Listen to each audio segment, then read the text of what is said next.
Hey everyone, welcome back to my channel. Have you ever found yourself with a bunch of scraps on your table after finishing a couple of layouts and wondered, how exactly am I going to use these up? That's exactly what inspired today's page. After creating two more detailed layouts that you will find on my channel as the previous two videos, I decided to make this quick but layered design using the leftover pieces. I'm going to show you how a few splatters and some clever layering can pull together a page that's quick but still has lots of detail. I am starting with this piece of beautiful green cardstock. This is actually from my stash and it was so old it's actually a little bit yellowed on the edges, but I cut those off, so no worries there at all. And also this beautiful piece of polka dot paper from Maggie Holmes. This was in the Cuddle Up kit, and the Cuddle Up kit is what I'm using for today's layout with the exception of this piece of cardstock. Now I cut down that cardstock by 1/2 inch on two adjacent sides, which allows me to mat it on the Maggie Holmes polka dot paper.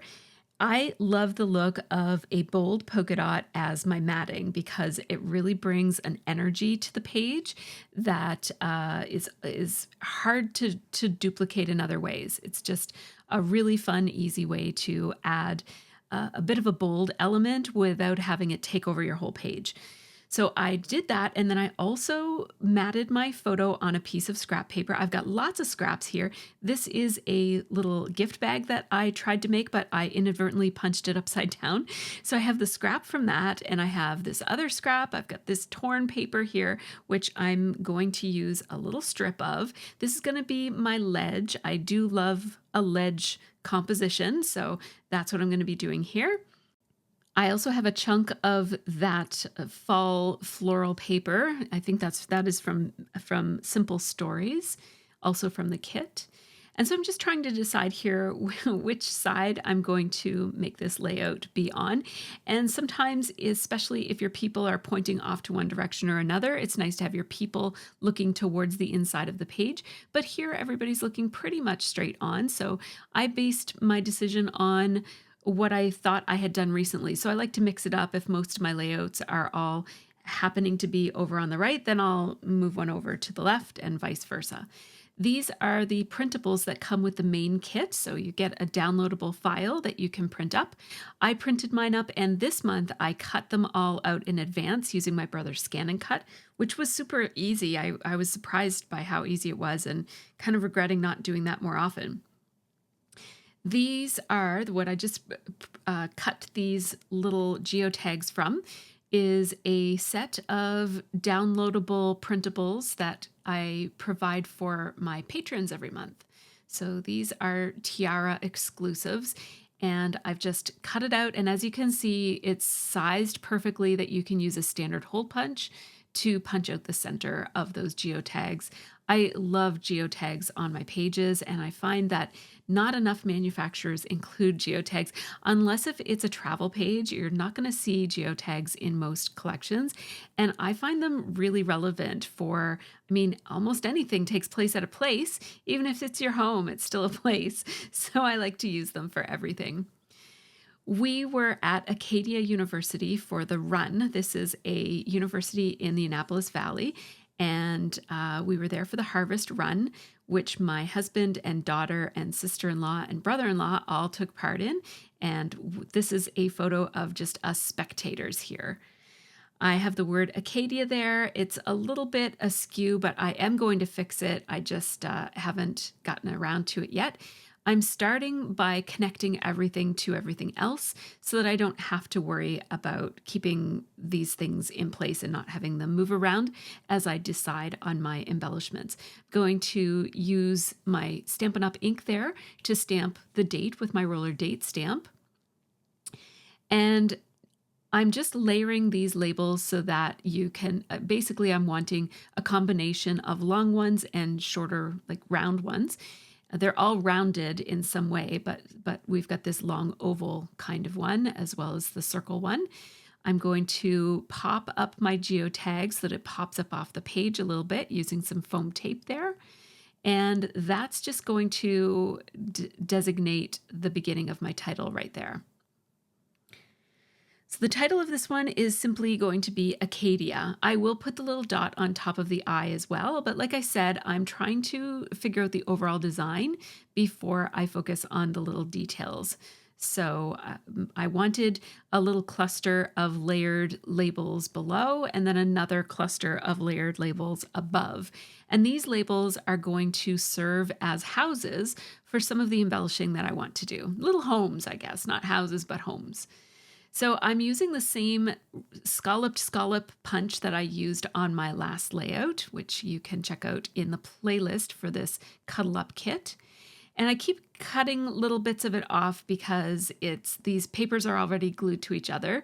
So it's a little bit tricky to stick a thick piece in there. But if I trim it down to just a little bit, then it's a little bit easier to stick that in underneath of the layers like that.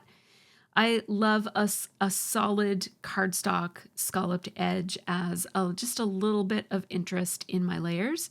Sometimes I use these offcuts from this punch. I really love the look that they give, especially with a bold cardstock like this, but I'm not going to use it on this particular page, but I have used that before. It's a good way to add some interest to a page. I'm going to layer a bunch of embellishments that are just sitting left over on my desk from the other layouts. I think this is the 5th or maybe the 6th layout that I made with this kit, and I did not have the extra pattern paper add-ons, so I am getting low on paper, but look at this, I've got 2 full sheets, so I can totally make another layout or even maybe 2 from this. I tend to run out of time before I run out of supplies.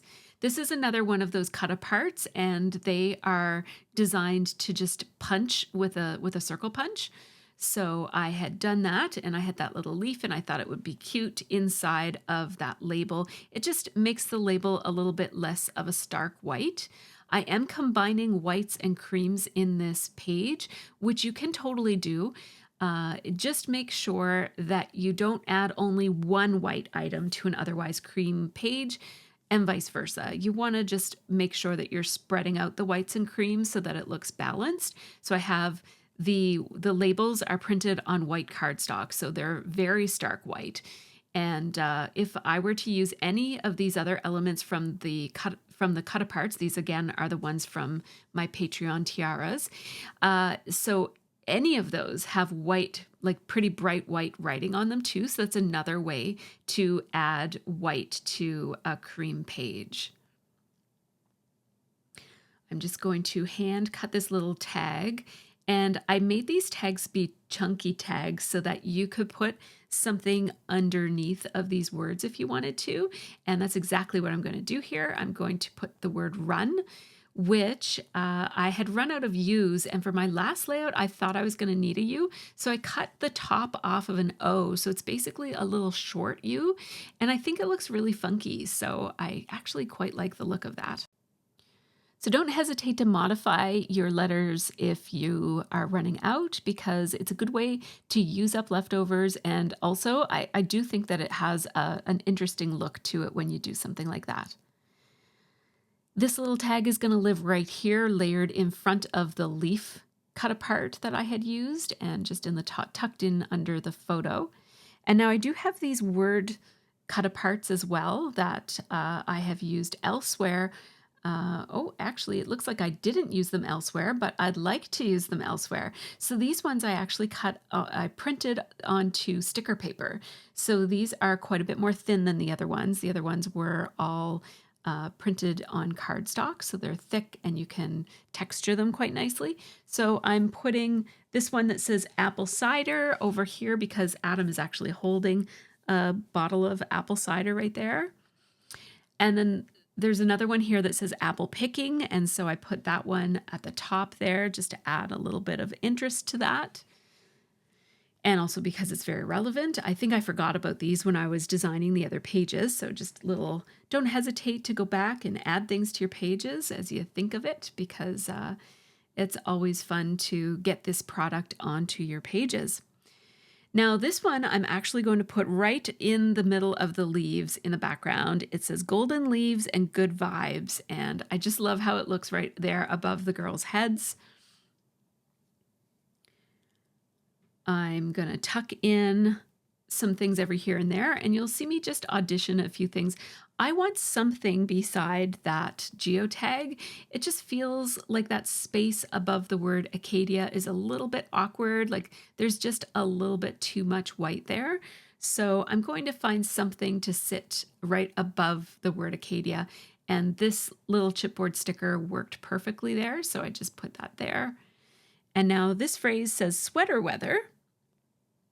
And we are all wearing sweaters under our jackets. It was pretty cool when we took this photo. It was still cold outside, but eventually we were able to shed our jackets and just wear our sweaters a little bit later.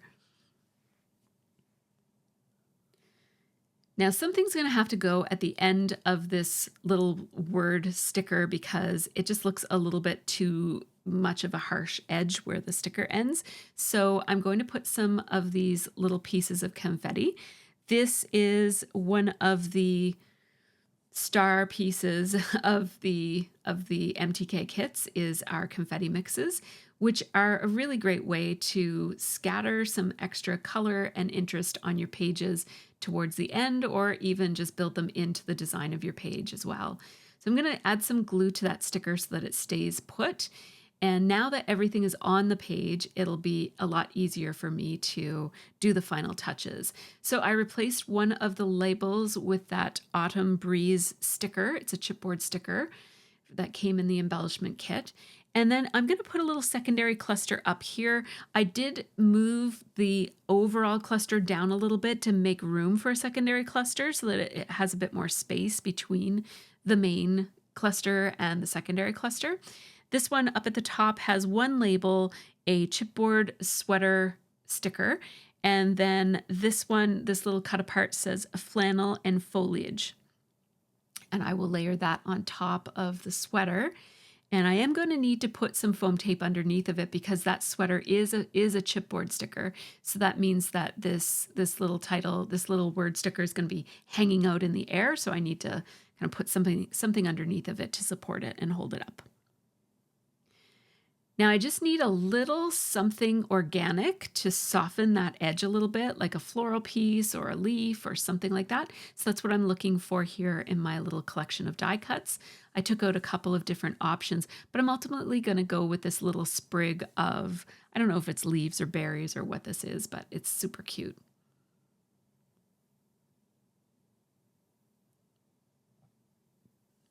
Once my cluster is all created and connected to itself, then I can add some adhesive to the back of it and stick it in its place at the top left-hand corner of my layout.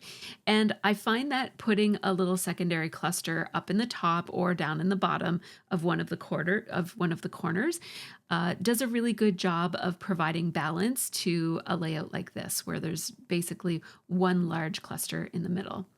Now I am using my Distress Spritz in Fossilized Amber is the color. This stuff is my new favorite gold mist. I just love it. It makes the best splatters. They dry quickly and it's just amazing. I really, really love it. I love how look at all the variety of different sizes. Just shaking the nozzle. You don't need a paintbrush or an extra little tool to flick the splats in place. They just work really well just straight from the nozzle, which is wonderful. That Distress Spritz, by the way, comes in the mixed media kit for the November kit, which is called Cheerful. It's actually a holiday themed kit.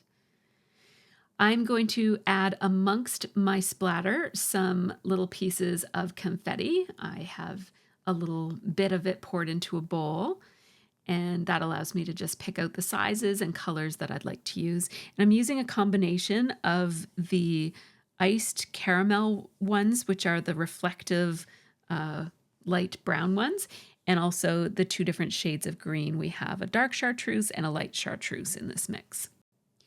So there we have it. Thanks so much for joining me for this quick and fun layout. I do have some photos coming up, so make sure you keep watching, but I'd love to hear from you. Do you ever pull together a faster page at the end of a session just to use up those scraps?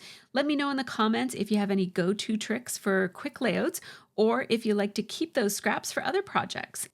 Before I share the photos, just a quick shout out to my Patreon supporters. These folks help make this channel happen, so big thanks to all of them. Patrons get early ad-free access to all of my process videos and real-time unedited versions of my videos, as well as a at least monthly live stream, often weekly, and behind-the-scenes videos of my room and my process and a kit club. Thanks to you also for watching all the way to the end. Get a load of those beautiful fall colors. I just love working with fall supplies. They're just so pretty and cozy and warm. It's been a blast working with the Cuddle Up kit. This is the last layout that I made with this kit. And if you didn't see the other ones, make sure that you check out the linked playlist for this video because it has all the other ones that I made with this kit. And they're just, man, I had a great time with this one. Don't forget to like and subscribe for more scrappy inspiration, and have a really great scrappy week.